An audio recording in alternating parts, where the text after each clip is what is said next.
Israel और Lebanon border पे तनाव बहुत ज्यादा है। हालांकि सीज फायर तो अनाउंस हुआ है, लेकिन लेबनान में इसराइली फोर्सेस ने कल जोरदार स्ट्राइक्स की। 10 मिनट में 100 स्ट्राइक्स की हैं इसराइली डिफेंस फोर्सेस ने।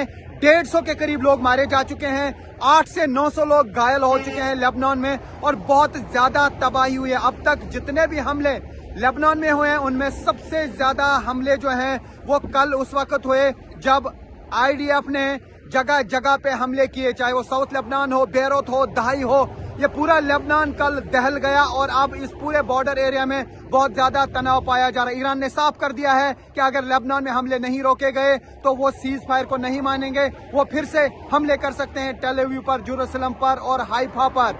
अब बहुत ज्यादा तनाव फिर से देखा जा रहा है इस क्षेत्र में, क्योंकि वेस्ट एशिया में लगातार 40 दिनों से युद्ध जारी था। अब सीज फायर तो हो चुका है, लेकिन क्या ये सीज फायर होल्ड होगा, ये कोई नहीं कह पाएगा। किस तरीके से यहाँ पे अब हमले किए इस्राएली फोर्सेस ने, उसका मुकाबला अब हिजबुल्लाह कर रहा है। हिजबुल्लाह की तरफ से भी नॉर्थ इसराइल पर लगातार ड्रोन और रॉकेट्स दागे जा रहे हैं। कई ऐसे एरिया हैं नॉर्थ इसराइल में जिनको खाली कर दिया गया, खासतौर से किरियात शमोना के एरिया जहाँ पे लोग नहीं रहते हैं, उनको अब किसी और जगह पे शिफ्ट किया गया है। इतना तनाव अब इन बॉर्डर इलाकों में है, तो ये साफ कहा जा सकता है कि अभी जंग के बादल लगातार मंडरा रहे हैं। बताया जा रहा है कि आईडीएफ को इंफॉर्मेशन मिली थी कि हिजबुल्लाह के जो लड़ाकू हैं उनकी कोई जूम मीटिंग होनी है और वो कई जगहों पे मौजूद हो सकते हैं। बताया जा रहा है कि उन्हीं लोकेशंस को इस्राएली फोर्सेस ने ट्रैक किया। ये दावा है इस्राएली फोर्सेस का, ये कहां तक सही है ये कह पाना मुश्किल है। तो उसके बाद ना इस्राएली फोर्सेस ने आव देखा ना ताव देखा, बल्कि अंधाधुंध स्ट्राइक्स की, तबाही बहुत ज्यादा की। 150 से ज्यादा लोग मारे जा चुके हैं। उसके अलावा 800-900 लोग जो हैं वो घायल हुए हैं, और इसकी निंदा पूरी दुनिया में हो रही है कि जिस तरीके से एक के बाद एक हमले किए गए लेबनान में, उससे जानी नुकसान हुआ, उससे माली नुकसान हुआ।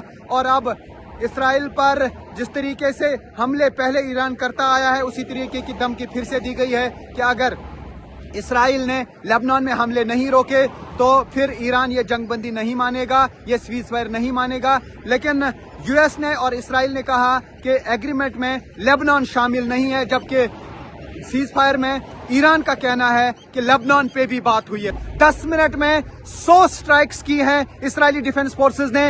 150 के करीब लोग मारे जा चुके हैं, 8 से 900 लोग घायल हो चुके हैं लेबनान में, और बहुत ज्यादा तबाही हुई है। अब तक जितने भी हमले लेबनान में हुए हैं, उनमें सबसे ज्यादा हमले जो हैं वो कल उस वक्त हुए जब आईडीएफ ने जगह जगह पे हमले किए, चाहे वो साउथ लेबनान हो, बेरूत हो, दहाई हो। ये पूरा लेबनान कल दहल गया और अब इस पूरे बॉर्डर एरिया में बहुत ज्यादा तनाव पाया जा रहा है। ईरान ने साफ कर दिया है कि अगर लेबनान में हमले नहीं रोके गए तो वो सीज फायर को नहीं मानेंगे, वो फिर से हमले कर सकते हैं टेल अवीव पर, जेरूसलम पर और हाइफा पर। अब बहुत ज्यादा तनाव फिर से देखा जा रहा है इस क्षेत्र में, क्योंकि वेस्ट एशिया में लगातार 40 दिनों से युद्ध जारी था। अब सीज फायर तो हो चुका है, लेकिन क्या ये सीज फायर होल्ड होगा, ये कोई नहीं कह पाएगा। किस तरीके से यहाँ पे अब हमले किए इस्राएली फोर्सेस ने, उसका मुकाबला अब हिजबुल्लाह कर रहा है। हिजबुल्लाह की तरफ से भी नॉर्थ इसराइल पर लगातार ड्रोन और रॉकेट्स दागे जा रहे हैं। कई ऐसे एरिया हैं नॉर्थ इसराइल में जिनको खाली कर दिया गया, खासतौर से किरियात शमोना के एरिया जहाँ पे लोग नहीं रहते हैं, उनको अब किसी और जगह पे शिफ्ट किया गया है। इतना तनाव अब इन बॉर्डर इलाकों में है, तो ये साफ कहा जा सकता है कि अभी जंग के बादल लगातार मंडरा रहे हैं। बताया जा रहा है कि आईडीएफ को इंफॉर्मेशन मिली थी कि हिजबुल्लाह के जो लड़ाकू हैं उनकी कोई जूम मीटिंग होनी है और वो कई जगहों पे मौजूद हो सकते हैं। बताया जा रहा है कि उन्हीं लोकेशंस को इस्राएली फोर्सेस ने ट्रैक किया। ये दावा है इस्राएली फोर्सेस का, ये कहां तक सही है ये कह पाना मुश्किल है। तो उसके बाद ना इस्राएली फोर्सेस ने आव देखा ना ताव देखा, बल्कि अंधाधुंध स्ट्राइक्स की, तबाही बहुत ज्यादा की। 150 से ज्यादा लोग मारे जा चुके हैं। उसके अलावा 800-900 लोग जो हैं वो घायल हुए हैं, और इसकी निंदा पूरी दुनिया में हो रही है